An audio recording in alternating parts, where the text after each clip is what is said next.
Muy buenos días, queridos estudiantes. El día de hoy vamos a tratar sobre los grandes síndromes geriátricos. Este concepto es relativamente nuevo, aparece a finales de los años 60. En un principio, con la denominación de síndromes geriátricos se hacía referencia a ciertas características que presentaban con más frecuencia los ancianos ingresados en los servicios de geriatría. Con el paso del tiempo, los síndromes geriátricos se consideran como un grupo de manifestaciones clínicas conocidos como grandes síndromes geriátricos. Son 4 los grandes síndromes geriátricos que incluyen la inmovilidad, la inestabilidad por caídas, la incontinencia urinaria y el deterioro cognitivo. En esta clase nos vamos a enfocar en cada uno de ellos. Partiremos de una definición indicando que los síndromes geriátricos son situaciones de enfermedad expresadas por un conjunto de síntomas originados por la concurrencia de una serie de enfermedades que se manifiestan a través de cuadros patológicos no encuadrados en las enfermedades habituales. La clasificación de los síndromes geriátricos, como les dije inicialmente, están dadas por los síndromes de las caídas, la dismovilidad, problemas de los pies, úlceras por presión, síndromes de depresión y ansiedad, síndrome de demencia senil, el síndrome de la incontinencia urinaria y el síndrome de la malnutrición. Las características comunes que tienen estos síndromes son una elevada frecuencia, es decir, su incidencia y prevalencia son elevadas entre la población mayor de 85 años, pero aumentan más si se consideran determinados grupos, como por ejemplo los mayores de 80 años, las personas hospitalizadas o los residentes en instituciones. Debido a que presentan mayores patologías, mayores problemas, que por lo tanto están impidiendo un normal desenvolvimiento de esta población. En muchos de sus casos su aparición es prevenible y si se diagnostican adecuadamente son susceptibles de ser tratados en forma práctica y oportunamente. El abordaje diagnóstico y terapéutico requiere una valoración integral, un abordaje interdisciplinario y correcto uso de los niveles asistenciales. Es decir, que para tratar estos síndromes tiene que haber un equipo especializado que pueda ayudar y hacer un plan adecuado para combatir sus efectos adversos.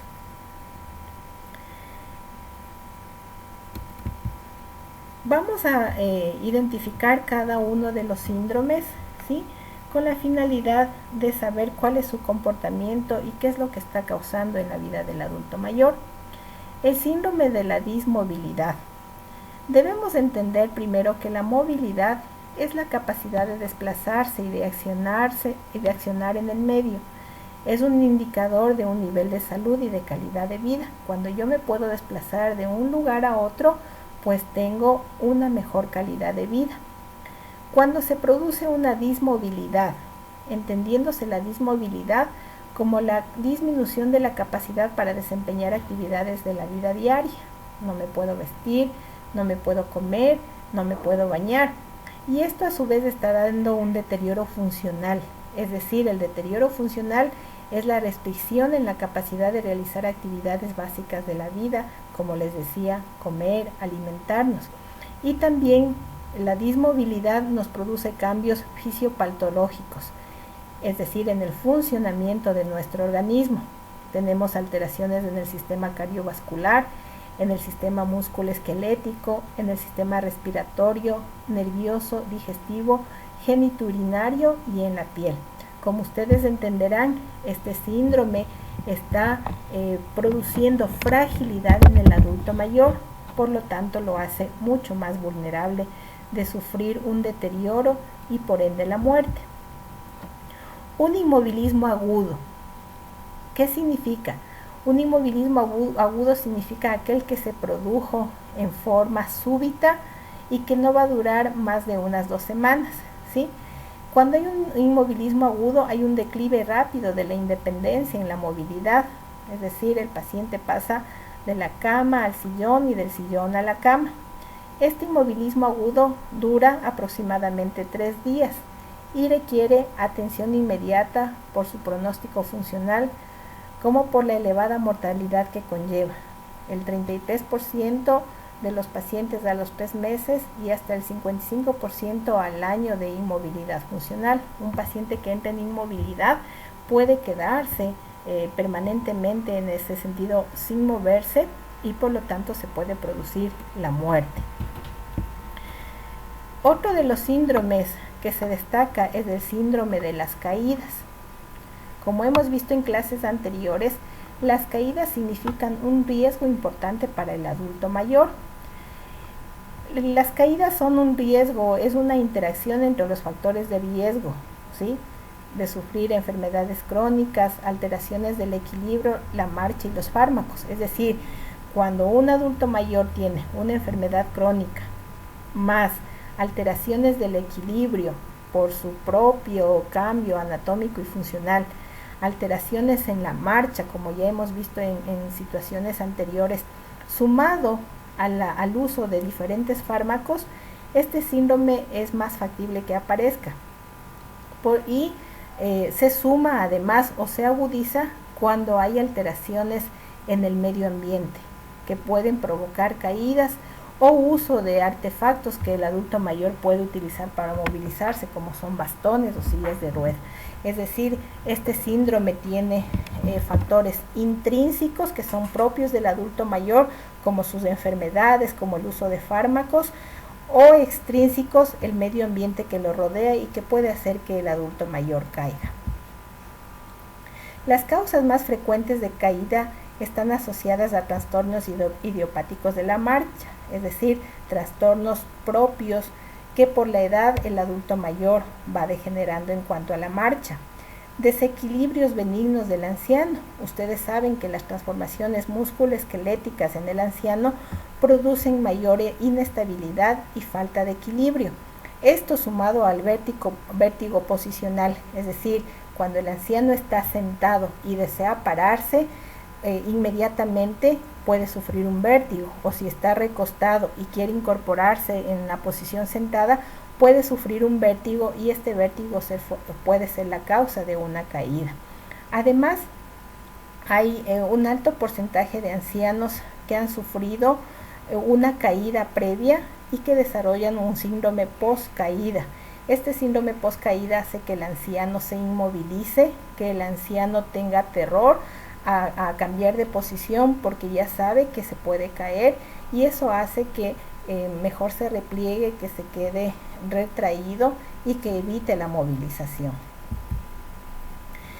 En cuanto a los cuidados de enfermería que nosotros debemos enfocarnos en un anciano con inmovilismo y con riesgo de caídas, son el evitar prolongar el encamamiento más de 2 días, ¿no? Un paciente que está mucho tiempo encamado es un paciente que puede complicarse con el inmovilismo, con el síndrome de la fragilidad, o puede desarrollar también alteraciones en la piel como úlceras por presión. Entonces, un paciente que está encamado, hay que procurar sacarlo rápido de la cama hacia el sillón para que pueda mejorar su estado de salud. Si el inmovilismo va a durar por mucho más tiempo, es importante hacer cambios posturales sentado sobre la cama o sentado en un sillón, hacer cambios frecuentes, ¿no? La literatura refiere que un paciente que está por más de 3 o 4 días en la cama debería tener cambios posicionales cada 4 horas por lo menos. Hay que favorecer la deambulación precoz, ¿no? Hacer levantar al paciente y ayudarle a deambular, a que ejercite sus miembros inferiores. Recuerden que habíamos visto en las características del anciano que los miembros inferiores son los primeros que pierden movilidad y fuerza. Entonces hay que cuidar esta funcionalidad de los miembros inferiores y ayudarle a deambular lo más pronto posible. Debemos adecuar el entorno del anciano para evitar las caídas, ¿sí? En este sentido debemos quitar del medio en donde se desarrolla el anciano cosas que pueden provocarle accidentes, como son las alfombras, el evitar que suba y baja gradas, o el cambiar la forma de la casa poniendo y quitando muebles, porque el anciano ya está habituado a un espacio, por lo tanto ya sabe por dónde caminar. Si el anciano tiene que desplazarse para ir al baño en la noche, es importante que iluminemos el espacio por donde camine el anciano, y también poner sujetadores o tubos que faciliten el agarre del anciano cuando va caminando o cuando va a entrar a la ducha, por ejemplo. Hay que estar vigilante en la alimentación del anciano para evitar déficits proteicos. Cuando un anciano tiene falta de nutrientes y de proteínas, se produce el síndrome de la debilidad, de la fragilidad por falta de alimentación, y por lo tanto como consecuencia va a venir el inmovilismo, ¿no? El anciano no va a querer movilizarse de su lugar. Por lo tanto, hay que tener siempre en consideración qué tipo de dieta está consumiendo el anciano y si lo está haciendo en forma adecuada, si hay una buena asimilación. Hay que manejar adecuadamente las reacciones psicológicas que se puedan presentar, ¿sí? Entender en qué estado, en qué momento psicológico está el anciano y procurarle seguridad y tranquilidad para que pueda realizar sus actividades de la vida diaria, facilitándole las mismas sin poner impedimentos y más bien animándole a que él desarrolle por sí solo sus actividades. El siguiente síndrome, uno de los más frecuentes y de los que sufren mucho nuestros ancianos, son las úlceras por presión. Las úlceras por presión son lesiones de origen isquémico por falta de irrigación, por falta de circulación a nivel de los tejidos, localizada en la piel y los tejidos subyacentes, que se caracterizan porque tienen pérdida de sustancia cutánea producida por una presión prolongada o por una fricción entre dos planos duros. Es decir, cuando el hueso está en fricción con la cama, se puede producir úlceras por presión, o cuando la piel está todo el tiempo apretada bajo presión, también se puede ver úlceras por presión. Ustedes en la gráfica ven los glúteos que han estado sometidos a una presión, quiere decir que esa persona estuvo acostada por más de un día y por lo tanto hubo fricción, y la fricción está causando lesiones. Los puntos en donde se produce mayor lesión, generalmente en el adulto mayor o en cualquier paciente que esté inmovilizado en su cama, son aquellos que sobresalen y que tienen hueso, ¿no? Entonces podemos hablar en el occipital, en los codos, en los omóplatos, a nivel de la pelvis, en los malleolos, en los talones, ¿sí? Esas son las áreas en donde nosotros tenemos que tener mucho cuidado y revisar que no se hagan úlceras por presión. El anciano tiene el 30% de padecer de úlceras por presión. Esto aumenta 5 veces su riesgo de muerte. Un anciano que hace úlceras por presión pues está más susceptible a padecer infecciones y además a morir por estas úlceras por presión.